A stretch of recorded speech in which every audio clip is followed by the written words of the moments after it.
Não, pai, eu não irei para a universidade na Alemanha, eu quero pesquisar na USP. Foi com lágrimas nos olhos que Max Weber, o gênio alemão de 18 anos, vencedor da medalha de ouro nas Olimpíadas Mundiais de Ciência e orgulho da Alemanha, fez essa ligação chocante para seus pais. Eu, que dediquei 15 anos à educação científica internacional, nunca testemunhei algo assim em toda a minha carreira. 22 estudantes de elite, os futuros pilares da ciência europeia, selecionados entre os melhores da Europa, retornavam de um prestigioso estágio astronômico internacional realizado em Sydney, na Austrália. No caminho de volta, um ciclone inesperado no Pacífico Sul forçou o fechamento do espaço aéreo e exigiu um desvio emergencial para o Aeroporto Internacional do Galeão, no Rio de Janeiro. Vocês sabiam que, em meras 72 horas após pisarem em solo brasileiro, esses estudantes, criados sob a premissa de que a educação científica europeia era a melhor do mundo, tiveram seus valores completamente transformados?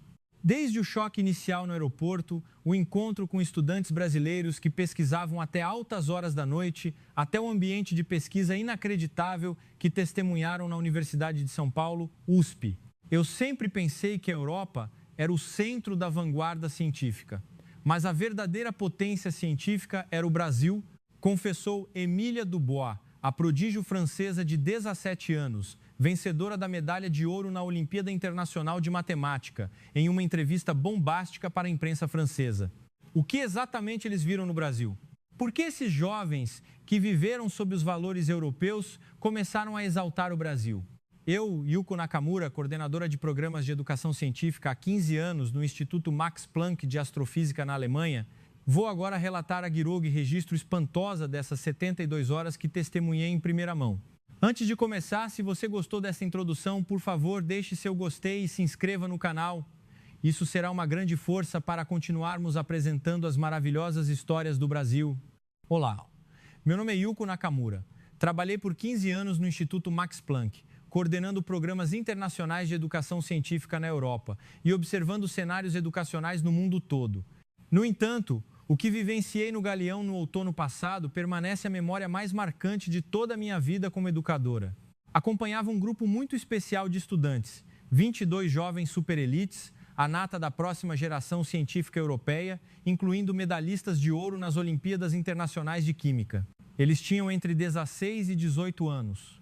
Havia Max Weber, da Alemanha, medalhista de ouro em física, Emília Dubois, da França, recordista mundial em química, Erik Olsen, da Suécia, cuja genialidade em matemática fazia professores universitários balançarem a cabeça, e Giulia Rossi, da Itália, que já havia publicado artigos em astrofísica. Eram estrelas promissoras destinadas a liderar o cenário científico europeu. O corpo docente era igualmente estelar. O professor Hans Müller, de Cambridge, e todos os outros possuíam PhDs e eram profissionais de ponta na educação científica. O objetivo da viagem era aprender técnicas avançadas de observação astronômica, focando no problema do Cruzeiro do Sul na Austrália, estudando fenômenos celestes visíveis apenas no hemisfério sul. Após uma semana intensa de treinamento em Sydney, o plano era retornar à Europa via Singapura. No entanto, um tufão de proporções históricas atingiu a região do Pacífico, fechando completamente as rotas aéreas sobre o Sudeste Asiático. As autoridades meteorológicas anunciaram que este era o maior tufão em uma década e que os aeroportos do Sudeste Asiático, incluindo Singapura, ficariam fechados por no mínimo 48 horas. A sugestão da companhia aérea foi um pouso de emergência no Aeroporto Internacional do Galeão, no Rio de Janeiro, devido à sua segurança e infraestrutura superior. Os estudantes ficaram perplexos. A maioria deles tinha como única imagem do Brasil desenhos animados e robôs. Max Weber expressou sua opinião. O Brasil certamente tem tecnologia, mas sua educação científica não pode ser tão estruturada quanto a europeia. Emília Dubois concordou. A pesquisa científica avançada na Ásia se concentra em lugares como Singapura e Hong Kong. Aprendemos que o Brasil é excelente em tecnologia industrial, mas a pesquisa em ciências básicas é dominada pela Europa. O professor Müller inicialmente estava preocupado. Ele temia a inconveniência causada pela mudança abrupta de planos, especialmente a dificuldade de explicar a situação aos pais desses estudantes excepcionais. No entanto, à medida que nos aproximávamos do Rio de Janeiro, uma realidade totalmente diferente da esperada começou a se desenrolar. A comunicação da torre de controle foi rápida e precisa. recebemos um aviso imediato sobre um protocolo especial preparado para grupos estrangeiros em pousos de emergência. Além disso, equipes de solo fluentes em inglês estavam de prontidão, um nível de resposta que raramente se vê em aeroportos como Frankfurt ou Heathrow. Em situações emergenciais inesperadas como esta, o comum é receber apenas o suporte mínimo, mas a preparação do galeão era de outra dimensão. O processo de pouso foi impecável. O direcionamento foi exato e a movimentação em solo parecia pré-planejada, tão sistemática quanto em um voo agendado. Mas a verdadeira surpresa começou quando entramos no terminal do aeroporto. O que aconteceria nas próximas 72 horas mudaria completamente a visão de ciência e vida desses 22 gênios. No instante em que entramos no terminal do Galeão, as expressões dos estudantes mudaram. Apesar de ser de madrugada, o aeroporto operava com a perfeição de um dia claro.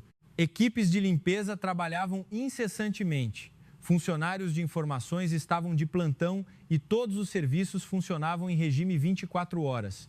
Isso é realmente um aeroporto asiático? Emília Dubois perguntou, surpresa com o nível de serviço contínuo, algo que ela não via em Paris, onde muitos serviços param após as 21h. O encaminhamento para a imigração foi impressionante. Apesar da chegada repentina de um grande grupo de estudantes estrangeiros, os funcionários não demonstraram o menor sinal de desconcerto. Pelo contrário, montaram imediatamente uma rota exclusiva para nosso grupo e providenciaram intérpretes fluentes em inglês e alemão. Em 15 anos viajando com estudantes por mais de 50 pascalizes, eu nunca havia visto uma resposta tão rápida e calma. O intérprete, considerando a idade dos estudantes, explicou a situação devagar e pacientemente, oferecendo suporte detalhado sobre a acomodação e a agenda do dia seguinte. Eles até se ofereceram para contatar o hotel reservado em Sydney em nosso nome. Era um nível de hospitalidade que jamais imaginaríamos em Frankfurt. A maior surpresa foi o sistema de autoatendimento de imigração. Os painéis eram intuitivos, fáceis de usar mesmo para quem nunca os usara. O sistema exibia o alemão entre os idiomas e qualquer estudante com dificuldade era imediatamente auxiliado por um funcionário sorridente. A retirada de bagagem também foi marcante. Telas gigantes exibiam o status das bagagens em tempo real, eliminando a preocupação com extravios que era comum nos aeroportos europeus. Ao final dos procedimentos, enquanto esperávamos o ônibus do hotel, a mudança nas expressões dos estudantes era visível. A ansiedade desapareceu, substituída por curiosidade e excitação. Max Weber se aproximou de mim surpreso. Professor, eu não imaginava que o Brasil fosse um país tão organizado. Passava da 1h da manhã quando embarcamos no ônibus Limousine para o Rio de Janeiro. O interior era impecável, os assentos confortáveis. O motorista percebeu imediatamente que éramos estrangeiros e nos deu as boas-vindas em um inglês gentil. A viagem até o Rio dura cerca de 1 hora, por favor, apertem os cintos. Ao sairmos, uma paisagem noturna deslumbrante se revelou. As estradas estavam bem iluminadas, mesmo tarde da noite, e os carros fluíam ordenadamente. Ao cruzarmos a ponte Rio-Niterói, os estudantes prenderam a respiração. A visão da ponte banhada em luzes rivalizava em majestade com qualquer estrutura famosa na Europa. O que mais chocou os estudantes foram as lojas de conveniência espalhadas pela avenida. Mesmo depois da 1h da manhã, as lojas estavam iluminadas e pessoas entravam e saíam naturalmente. Na Alemanha, tudo fecha depois das 22, alguém murmurou. Um estudante me perguntou, professor, as pessoas no Brasil não dormem à noite? Mais impactante ainda foi ver jovens mulheres voltando para casa sozinhas, mesmo após a 1 da manhã. Elas caminhavam tranquilamente, sem qualquer sinal de medo ou apreensão ao redor. A crença alemã de que andar sozinho à noite é perigoso simplesmente não se aplicava ali. Logo, o ônibus se aproximou da região central e a muralha de luzes dos arranha-céus se estendeu à nossa frente. A paisagem noturna da Baía de Guanabara, vista após a ponte, era de tirar o fôlego. Os estudantes exclamaram em admiração, pegando seus smartphones para registrar a cena. Era uma visão mais grandiosa e moderna do que qualquer cidade europeia, parecendo antecipar o futuro. Chegamos ao hotel às 2h30 da manhã. Mesmo nesse horário, a área ainda pulsava com vida. Luzes de restaurantes e cafés 24 horas iluminavam as ruas e clientes continuavam entrando e saindo das lojas de conveniência. Era fácil ter a ilusão de que a cidade não conhecia o conceito de dormir. Diferente de Frankfurt, onde a cidade silenciava em um sono profundo neste horário, o rio brilhava vibrante. Ao fazermos o check-in, tive minha primeira surpresa no hotel. A equipe da recepção, notando a idade dos estudantes, designou quartos silenciosos em um andar tranquilo, com muita atenção. Eles explicaram detalhadamente os horários do café da manhã e indicaram os estabelecimentos próximos. Mas o que mais tocou meu coração foram as palavras de boas-vindas sinceras. Não eram mecânicas, foram calorosas, com contato visual direto. Sejam muito bem-vindos ao Brasil. Senti o cansaço da viagem desaparecer instantaneamente. No elevador a caminho dos quartos, Eric Olsen me disse em voz baixa: "Professora, eu não sabia que o Brasil era assim." Os outros estudantes assentiram em silêncio. Os rostos que minutos antes estavam cheios de apreensão e preconceito agora brilhavam com curiosidade e expectativa. Naquela noite, meu coração estava acelerado, mal conseguia dormir, imaginando o que os próximos 2 dias trariam. O dia amanheceu, ou melhor, após poucas horas de sono. Às 6 da manhã, alguns estudantes já estavam acordados, inquietação sobre a fome ecoando pelo corredor. Eu estava preocupada. Que lugar estaria aberto tão cedo? Perguntei à recepção e a recepcionista sorriu e respondeu: "Logo ao lado, no prédio vizinho, há um PF, prato feito, que funciona 24 horas. Fiquei atônita. Poder fazer uma refeição antes do amanhecer era impensável na Alemanha. Saímos com 7 estudantes às 6h30 da manhã. O Rio de Janeiro já estava em movimento. Profissionais de terno indo para o trabalho, pessoas correndo, clientes comprando café. Em contraste com a quietude da manhã em Frankfurt, o dia no Rio já havia começado. Ao abrirmos a porta do restaurante, fomos envolvidos pelo ar quente e pelo aroma de comida. Já havia vários clientes. Um senhor lendo o jornal enquanto tomava café sozinho, uma mulher trabalhando em seu laptop e um assalariado com aparência cansada, provavelmente voltando do turno da noite. Cada um vivendo sua manhã. Ao ver o menu, eu me surpreendi novamente. Os preços eram incrivelmente acessíveis. Um prato executivo típico custava entre R$20 e R$30. Em termos de custo europeu, era inacreditavelmente barato. Na Alemanha, uma refeição semelhante custaria pelo menos 15 euros. O atendente percebeu que éramos estrangeiros, mas não demonstrou surpresa. Ele explicou o cardápio em português claro e recomendou pratos fáceis para os estudantes. Quando mencionei que alguns não gostavam de comida muito apimentada, ele sorriu e indicou: "Então este aqui é mais suave." Em apenas 5 minutos, os pratos começaram a chegar. Arroz, feijão, bife acebolado, frango grelhado. Os estudantes olharam com uma mistura de curiosidade e apreensão para o café da manhã brasileiro. Mas bastou a primeira mordida para as expressões mudarem. Elogios brotavam por toda parte. Particularmente marcante foi o bife. Parecia familiar aos pratos de carne alemães, mas tinha um sabor completamente novo, com temperos exatos e porções generosas. Max Weber devorou 2 porções rapidamente, rindo: "Isso seria impossível na Alemanha, tão delicioso e barato." A reação ao feijão e arroz foi igualmente positiva. Alguns estudantes, inicialmente hesitantes, logo pediram mais. O atendente comentou sorrindo: "Vocês comem muito bem." Ao pagarmos a conta, fui novamente surpreendida. 7 pessoas comeram fartamente e o total não passou de cerca de 18 euros. Na Alemanha, uma refeição similar custaria no mínimo 70 euros. O atendente, entregando o troco com precisão, perguntou: "A comida agradou? Recomendo este suco da próxima vez." Sua gentileza e atenção natural aqueceram meu coração. Um nível de acolhimento difícil de encontrar em restaurantes em Frankfurt. Ao sairmos, os estudantes trocavam impressões.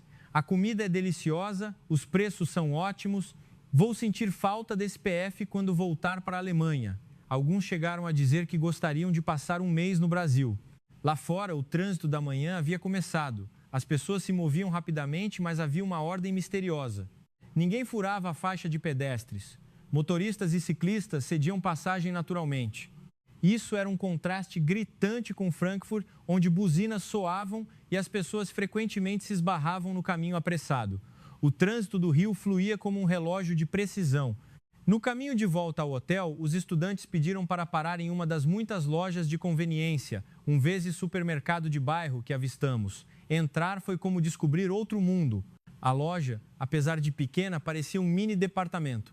As prateleiras estavam organizadas com precisão e a seção de bebidas era um espetáculo de garrafas e latas. Erik Olsen parou em frente aos vezes miojos, vezes macarrão instantâneo.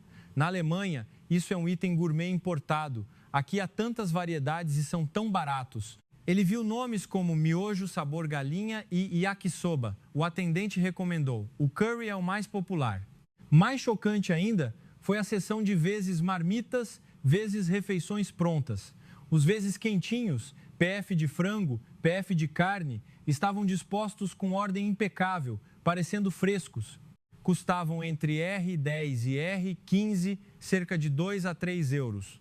Os estudantes concordaram que algo similar na Alemanha custaria no mínimo 12 euros. Emília Dubois segurava uma marmita com entusiasmo. Eles podem esquentar no micro-ondas aqui mesmo. O fato de haver um micro-ondas de uso livre era um choque cultural. Mais ao fundo, um balcão de serviços. Havia caixas eletrônicos, ATMs, aceitação de encomendas para correio, pagamento de contas e até recarga de cartões de transporte. Um estudante curioso perguntou ao funcionário: "Vocês realmente fazem tudo aqui?" O atendente sorriu e explicou: "Mesmo após o fechamento dos bancos, muitas transações financeiras podem ser feitas aqui. Se você encomendou algo online, pode retirar aqui. Também vendemos ingressos para shows e eventos." Max Weber fez a comparação imediatamente. Em Frankfurt, preciso ir ao banco para fazer uma transferência, aos correios para enviar uma encomenda e a diferentes lugares para pagar contas. Que diferença? Seu rosto refletia respeito e espanto. Alguns estudantes decidiram almoçar no pequeno espaço de refeição da loja. O atendente aqueceu a comida e forneceu talheres e guardanapos com cuidado. "A qualidade era surpreendente, mais gostoso que restaurante", exclamou um deles. A qualidade versus o preço era assustadora. Enquanto comiam, observei o fluxo. Executivos pegando café antes do trabalho, estudantes comprando lanches, idosos comprando jornais. Era a rotina brasileira, onde a loja de conveniência é o centro da vida diária. Mais tarde conversei com uma jovem funcionária que fazia o turno da noite. "Você não tem medo de trabalhar à noite?" perguntou um estudante. Ela sorriu. "Nunca tive medo. A cidade é muito segura. Em todos os anos que trabalho aqui, nunca passei por nada perigoso. Os clientes são sempre respeitosos." Os estudantes trocaram olhares e assentiram silenciosamente. Ao sairmos, vimos vezes bancas de conveniência, vezes em todos os lugares, parecendo haver uma a cada 100 metros. "Na Alemanha, conveniências são raras e tem pouquíssimos itens", comentou um colega. Erik Olsen calculou: quantas lojas dessas existem no Brasil? Depois descobrimos que há mais de 20.000 espalhadas pelo país, uma proporção muito maior que na Alemanha. A diferença era esmagadora. Voltamos para comprar bebidas e tive outra revelação: a velocidade do sistema de pagamento. Um escaneamento de código de barras e a transação no cartão eram instantâneos. Nas lojas alemãs, muitas vezes há apenas um caixa e a fila é sempre longa. Aqui não sinto esse estresse. Na rua, a conversa engrenou. "Por que as lojas de conveniência brasileiras são tão avançadas?" ponderou Julia Rossi. "Acho que é porque o ritmo de vida das pessoas é diverso. Como a cidade nunca para, essa estrutura é necessária. E sinto que os brasileiros valorizam a eficiência. Todo o sistema social é arquitetado para resolver tudo em um só lugar." Eu concordei internamente. Aquela conveniência não era apenas facilidade, era a sabedoria de melhorar a qualidade de vida. No caminho de volta, os estudantes mostravam orgulhosos os lanches que compraram. "Quero levar isso para minha família." Em 15 anos de viagens escolares, nunca vi estudantes tão obcecados por uma loja de conveniência. Isso significava que a cultura da conveniência brasileira era um símbolo do sistema eficiente da sociedade. Ao voltarem para o hotel, outros estudantes expressaram o desejo de visitar uma loja. Decidimos visitar outras redes, como a vezes Rede Velha Vezes e a vezes Rede Boa Hora. À tarde, curiosos sobre as diferenças. Nesse segundo dia, através de uma pequena loja, eles estavam vislumbrando a estrutura social do Brasil. Eficiência, segurança e conveniência, perfeitamente equilibradas em um sistema urbano maduro. "Vou contar tudo isso quando voltar para a Alemanha", disseram em uníssono. Às 10 horas da manhã, deixamos o hotel em direção ao Parque Minhocão, sugerido pela equipe do hotel como o melhor lugar para sentir a vida dos cidadãos cariocas. O transporte foi o metrô, outra experiência inédita para eles. Ao passarmos pelas catracas e descermos para a plataforma, o espanto tomou conta. a estação estava impecavelmente limpa, o piso de granito polido, os painéis de propaganda alinhados sem um único desvio. Era completamente diferente da escuridão e antiguidade do metrô de Frankfurt. Ao chegarmos à plataforma, o ar fresco nos surpreendeu. Apesar da profundidade da estrutura, não havia sensação de confinamento. O sistema de ventilação funcionava perfeitamente, mantendo a mesma qualidade do ar da superfície. Como havíamos passado o pico da manhã, havia poucas pessoas, mas seu comportamento era notável. Todos formavam filas ordenadas, esperando o trem em silêncio, seguindo as marcações no chão. Um estudante apontou para o painel eletrônico: chegada em X minutos, X segundos. Max Weber checou seu relógio, exatamente na hora.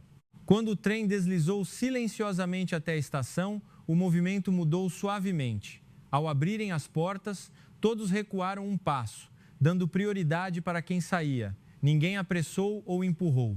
As filas avançaram naturalmente. Uma cena rara no metrô de Frankfurt. Dentro do vagão, a surpresa continuou. Era incrivelmente limpo e silencioso. Nenhum vezes grafite vezes nos assentos de fibra de vidro, o piso brilhava, até os apoios de barra refletiam a luz.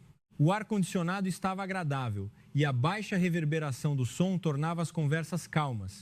Chegando ao nosso destino e subindo a superfície, a vista se abriu, a imensidão do rio Tietê, a paisagem verde do parque e, ao longe, a silhueta dos arranha-céus. A escala era incomparável com o rio Meno em Frankfurt. Ao pisarmos no parque, mais cenas nos impactaram. Muitos cidadãos praticavam exercícios matinais, corredores, ciclistas, patinadores. Inacreditável ver tanta gente ativa num dia de semana. Os estudantes ficaram emocionados com os aparelhos de ginástica gratuitos espalhados pelo parque. Vendo a placa Uso Livre, exclamaram: na Alemanha, para se exercitar, temos que pagar academia. Emília Dubois tomou coragem e abordou um senhor que usava um dos aparelhos. A comunicação foi por gestos, mas a mensagem passou. O senhor sorriu serenamente e disse: a gente faz aqui mesmo para manter a saúde. Seu sorriso sereno fez os estudantes sorrirem de volta. Enquanto caminhávamos pela ciclovia, descobrimos outra novidade: estações de aluguel público de bicicletas, às vezes bicicletas compartilhadas, vezes vermelhas, facilmente alugáveis por smartphone. Temos sistemas de monitoramento na Alemanha, mas não tão bem organizados, comentaram. Sentados em um banco para descansar, notamos muitas famílias, pais pedalando com os filhos, mães passeando com carrinhos de bebê. Era uma imagem pacífica da vida cotidiana. O que mais impressionou foi a limpeza canina. Todas as pessoas que passeavam com cachorros tinham sacolas e recolhiam os dejetos.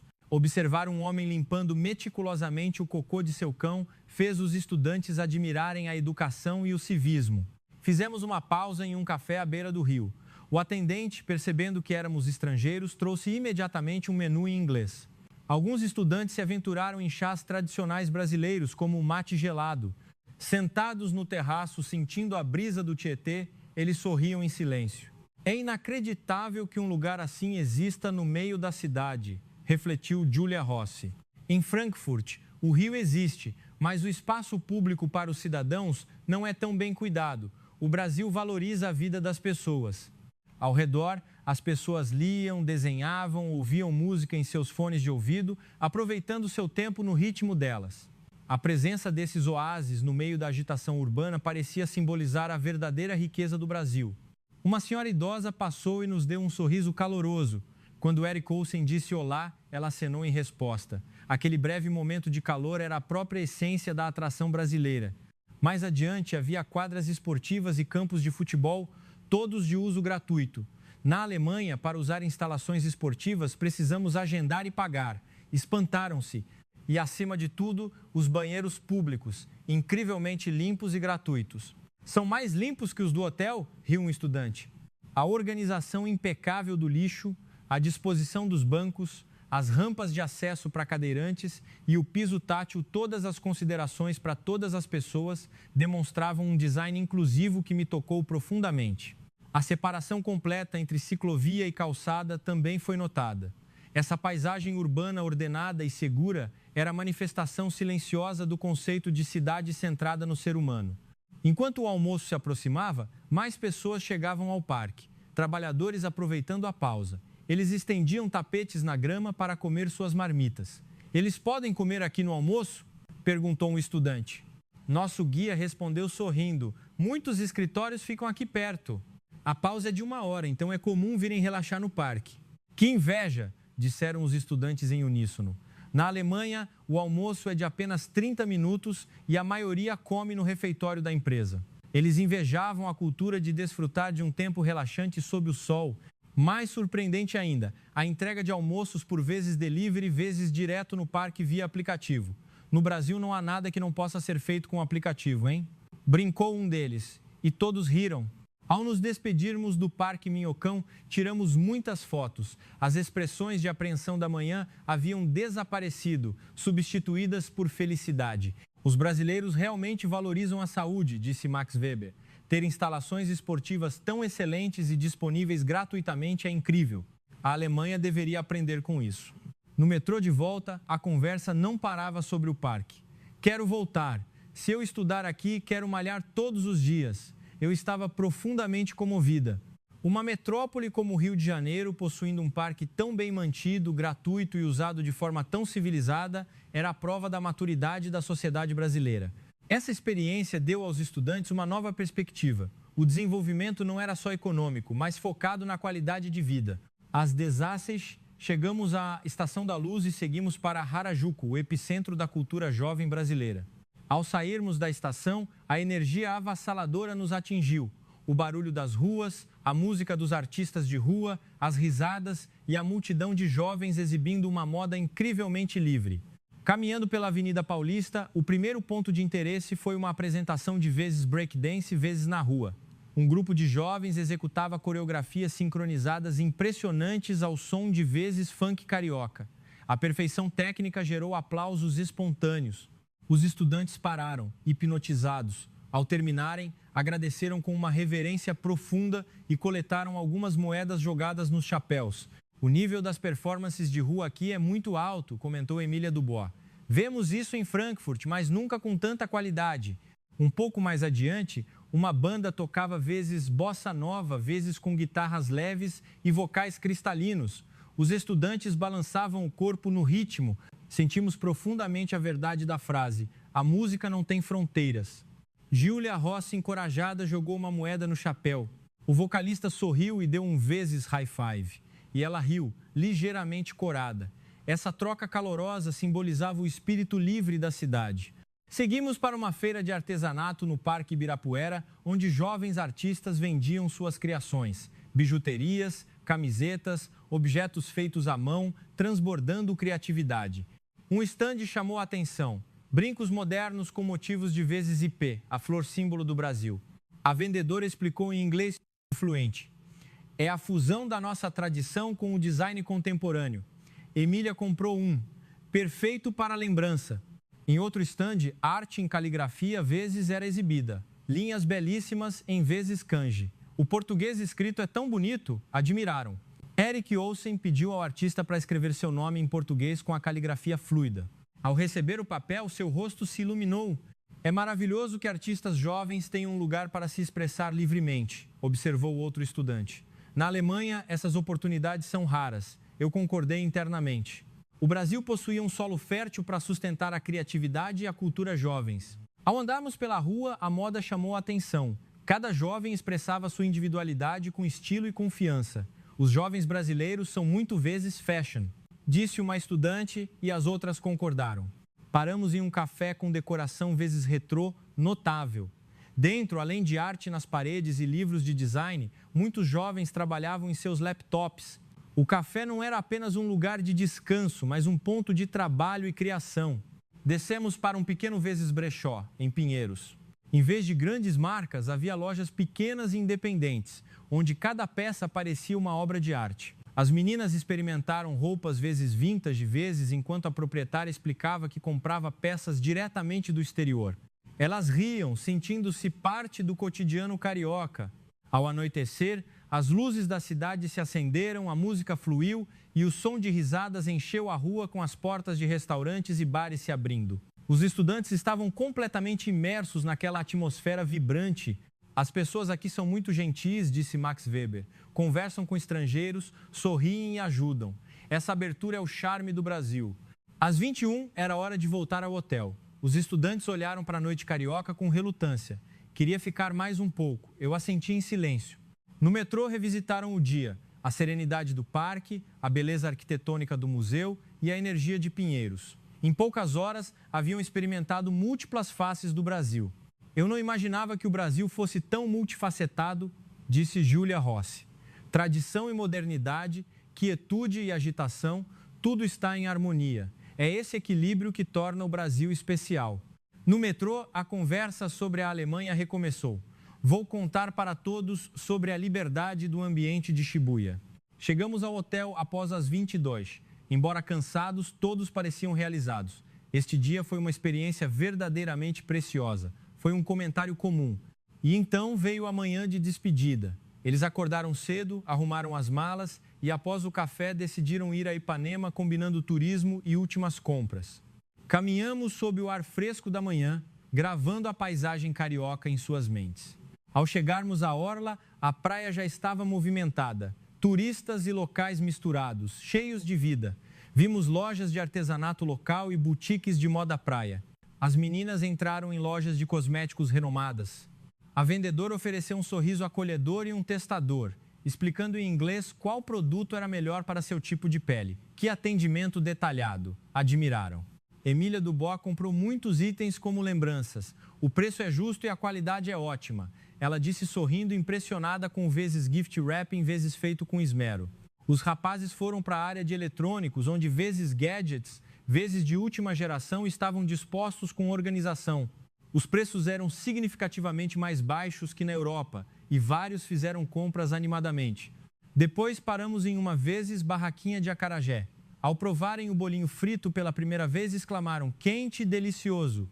Outro estudante pegou um pastel. Não temos doces assim na Alemanha. Eles saborearam a cultura de rua brasileira com sorrisos de felicidade genuína. Em seguida, visitamos uma loja de artigos regionais. Havia pequenas esculturas, cangas coloridas e bonecos artesanais. Os estudantes escolheram presentes para a família e amigos. O dono da loja sorriu ao vê-los. Obrigado por virem ao Brasil. Vou dar um desconto especial. Essa gentileza tocou seus corações. As pessoas no Brasil são muito doces, não são? Na hora do almoço, pediram comida baiana. Entramos em um restaurante de muqueca, já cheio de turistas. O cardápio tinha fotos e explicações em inglês, facilitando o pedido.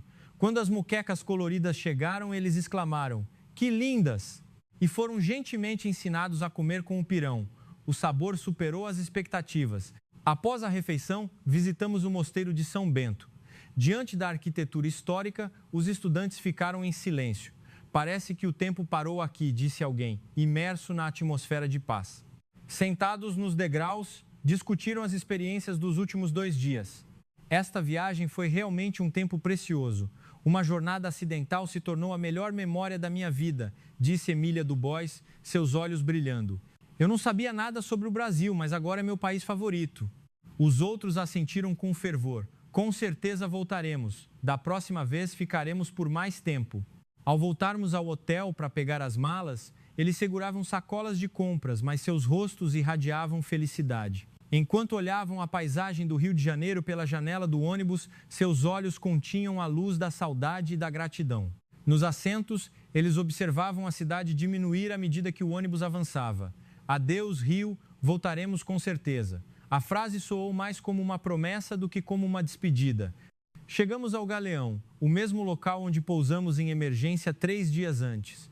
Mas agora o sentimento era completamente diferente. Não havia mais ansiedade, apenas saudade e gratidão. No check-in, eles disseram aos funcionários com sorrisos: o tempo no Brasil foi maravilhoso. Os funcionários responderam calorosamente: voltem sempre, obrigado por terem vindo. Essa troca de gentilezas criou um laço caloroso. Enquanto esperávamos o embarque, perguntei: o que vocês farão ao voltar para a Alemanha? Max Weber respondeu sem hesitar: vou começar a estudar português. Os outros concordaram: eu também, quero tentar entrar numa universidade brasileira. Sinto que posso aprender muito mais se estudar aqui. Seus olhares sérios me aqueceram o peito. Na fila para o portão de embarque, os estudantes olharam para trás e as luzes da cidade refletiam em seus olhos. Pouco antes da decolagem, alguém discretamente enxugou uma lágrima. Não era de tristeza, mas de uma promessa de um novo amor.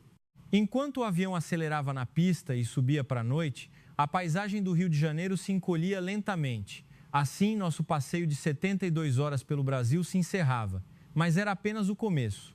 Na manhã seguinte, o avião pousou em Frankfurt. No saguão de desembarque, os pais os esperavam sorrindo. Os estudantes explodiram em contos sobre o Brasil. Inicialmente surpresos, os pais logo demonstraram orgulho. O Brasil é realmente tão seguro e prático, as pessoas são tão gentis, todos ouviam como se tivessem viajado junto. Na semana seguinte, pequenos milagres começaram a acontecer. Os estudantes começaram a postar fotos e vídeos no Instagram e TikTok. Dezenas de publicações sobre suas experiências inundaram as redes. Amigos comentavam maravilhados: "O Brasil é assim, quero ir." Um vídeo que viralizou foi o da jovem comendo em uma loja de conveniência à noite, sentindo-se completamente segura. O vídeo ultrapassou 200 mil visualizações. Esse incidente aumentou rapidamente o interesse dos pais pelo Brasil.